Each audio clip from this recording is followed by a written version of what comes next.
me koya masano aba me ba no so me de asem enenam ye wo hanum sei ena ye delay show obo modi atwiben eye Hajia Bintu no ne twetwe nkomo na nkomo twetwe anim ne ehun se Hajia Bintu yobi a ye ka eja anase father lover oni bi anase oni dia sade no cry den etie efri se eja ye friend eja ana papa no Hajia Bintu o experience bi da oni papa obeka se me papa nie ana tete me na mama nie ewo mu se watena obi nchen da na emu ye se eje bi wo eje bi ti ase da de hisia uti obi chen kra onye o te se ne de da bi forget it the way obey ne ba ne de eye den a bi ope wasem do but treatment o de ma ne ba no onye bi emma oda ana se bi ase ye ka se akola fumu ana ofumu na ojunsogu nan so ana ojane na gu nan so ye pepa na ye to nchiri obi wo ho a enye ne ba de obetwa ana so beto achene saa netie na ebra enkomo ikoso a delay busa na osi o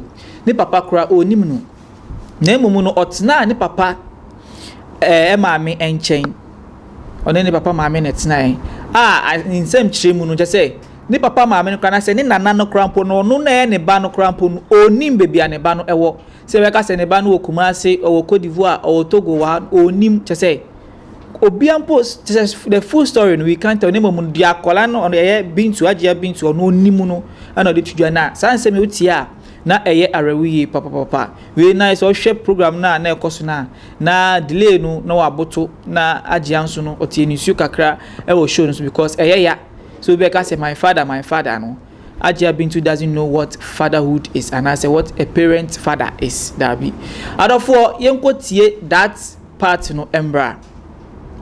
All this while no, now Papa way in the picture. He wasn't present, right? Yes. Was Canada? No. Your whole life? My whole life. You don't know him? I don't. But what's in it? Do you know his name? No. Okay. Yeah, George. Your friend is George? Yeah. And does your mom know where he is? No. Not even my grandmother. And see, the last time I went in Canada, where he? The last time my grandmother saw it in Ghana, I think we'll call Nigeria. How many years ago? Now where the best? I don't know. You don't know.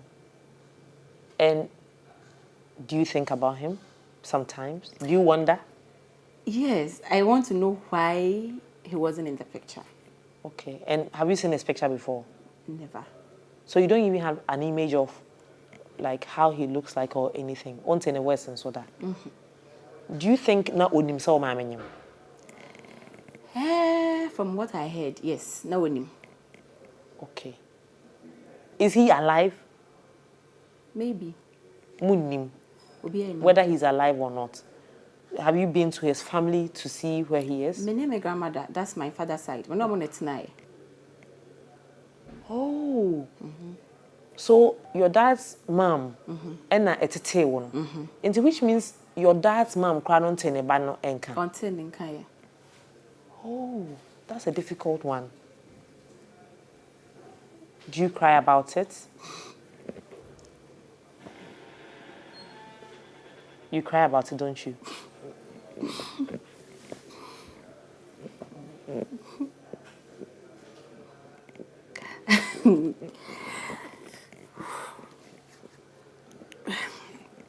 Can we drop that topic? No, we can't drop it. Oh. So your grandma doesn't even have his picture? That one I don't know. I haven't asked before. But what no grandma doesn't attempt to say? She's late. Oh, time, babe. 2020, 2 years ago. Sorry about that. You have a lot of pain in your heart, don't you?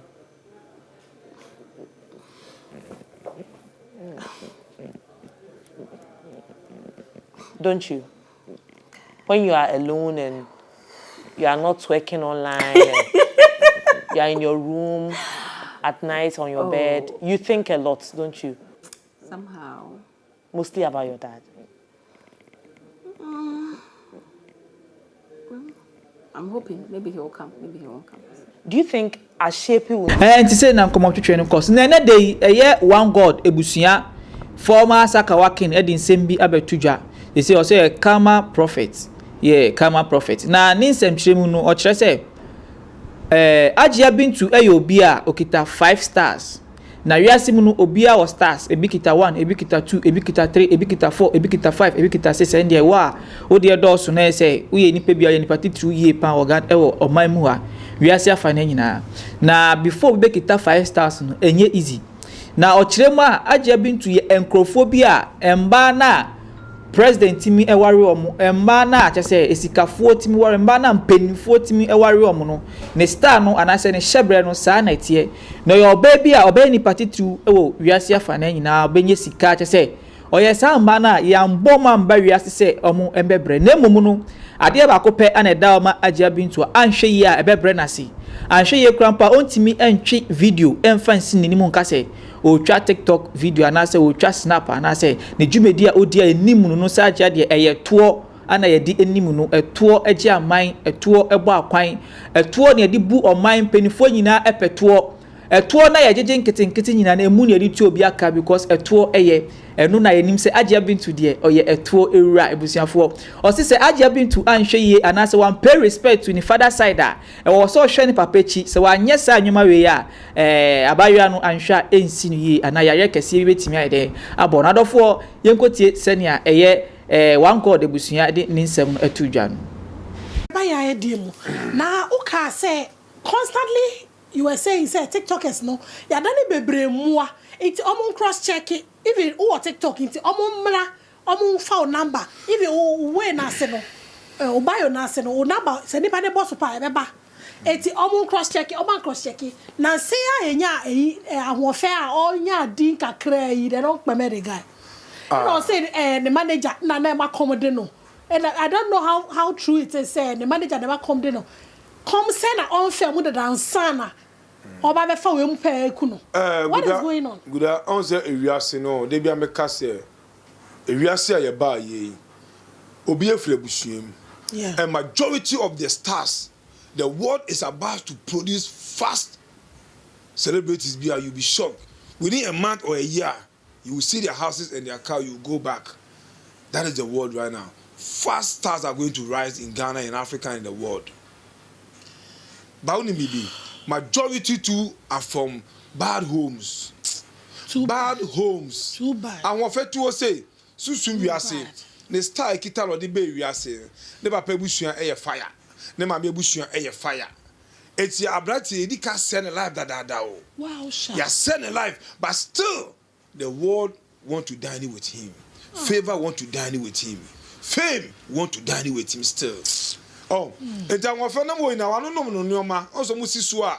ofa oboko di onum wei omo no ma bebre so to abrante langa so na mo na ne yamu nyoma ina say dada ne yamu nyoma ina say onse onipa bi ho no ma ofa hard drugs ofa hard drugs too much untimi didi o esi wo lance esi wo yamu entuma didi a tese for so as no wodi kitwe bi so ati ase enti abrante no struggle with street a chire koma no ma enti afena ne yakopon ebe pija no ama ebi aso ebusua no na the bibia ne yemu no mai na aso ayede ase dada enti we the condolence to the family enti majority of the TikTok stars will go down I'm being honest with you say me dey bia me hwomochi dey bia because so far as respect from your mother's side and your father's side has not been taken here any demon can use you and take your life anytime. It's ONEGOD, but maybe say, nipa na pay homage to the gods of the mother side and father side. They are gods na kasa protecting no. It say obi fi outside energy be ant me real. Say sanity and penfosi wo chi wo doma ene ekoma wo. It is say onu na kasa pay homage. Say on boy kasa nipa na cry to the passion da. It's mo fa nko. Onam wo no first on more than no move, you know, because also I useless a but still our fame wanted to dine with him, you know. I was a share. Ever him fan. Sometimes I brand you know may not say. The young no may not say every I don't know no massa. Dinner so be more than pasha di good. So be more than pasha say and can suck it kwano. So ni mukita ni mu. Try the choir on fast, but nobody knows tomorrow. Chesa na de arehosam nko a 2023 saddest body to tour. See, 2023 will be the year of the living being will remember some things all the time. I said 2020. Corona was then now hey your sister Bintu Hajia Bintu so and also or delay show so ye be say nkomode mo say onim ne papa say papa ni kra onim no so obi say how will she go to the father side and go and pay homage? Hajia Bintu one of the TikTok stars celebrity who Ghana has you know there are so many good things that Bintu enim abayo so many opportunities they trying to here but ono atu no nimu tuo say onim ni papa die also yes research no because the girls from the father side no I cross check no let say omo an di nechi so di agro a yare a omo de beto no so no otimi kwa so camera emba TikTok kra bi oh yes Hajia Bintu eda ho eda pipeline in odi agro a enim guase yare a the girls from the father side, they were no. Let me tell you something. The biggest cinema around the world, that is the media. You can't hide it. It will surely come out. It is a ne or teenage young car. Oh, 200 more. Now on penny papechi. Now on Busiano. Now on cross checking for you to you because there are so many things. Get away. I was saying the second was as so. The stars now no thing. The car says I get a circle look at 5-star be. No, I wouldn't. We are say. Obi kita 1-star kra na enya de kitwa 2-star na 5 it obi kita 5 stars as stars 5 no before now 1 2 3 4 5 ebe dum no na we didi wo ho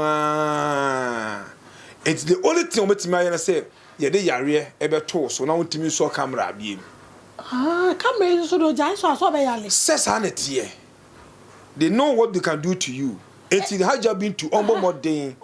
Na ombi the papa omusa na maame ote ase a. Onim whenever they grow up like this they only focus on the mother side. Yes. Ba papa so na se be obu atopa e na oba ewiase. So wan hwe umpo a ebia na sikasem na na enye. So wan hwe umpo a ebia na noma na enkoyie. It is a no benya bia go and do research and look for your father. And you do your part. And you do your part for yourself. They don't understand. And you also live long, enjoy the fame more. That is all. They don't understand. Et you could this for BH. No, so me empire mount. Papa, men come pechi. Me empire mount. A scam. Majority of the men of God are scammers in the spiritual world. And it's sanity. And the Bintu on 200 more. And could be 100. Guda enyane ketwa. Say the public kita 5 stars as so. Ota go home way. Say uncle for no kwa bibi na pio e president no wala sa ma no. Say Baumia you say okita 4-star. And me who the video be there good chef and the panakasa say hey mama kutaniama say me who ne sada o boka mama ya say mama ira na ye mama lodina ne mama who ne chida ye mama lodina to dey say you say ikesu hu da why me who da sa de bia me who ne ni ben no me who video ni pa say hey mama kitab niama o so je akosu edi enye sa obi a we the president then oh da be so wale ni kunu na onim say you could be the president na so but make us say chance look marriage and marriage relationship friendship a lack okay fatu timi say a lack obi timi sia adamfo e ma no born ho kase ni nua na yemu ni like one mother one father obi timi ko sia be ma ne wale no e ma no ye ni good ma say na the life na so obi timi ko sia be ma ne wale no bi ko no kwa na be the next president we need it a lack lack okay I say a lack all those things a lack when you come across it and one the nyamiase and yes wa ho fa bi o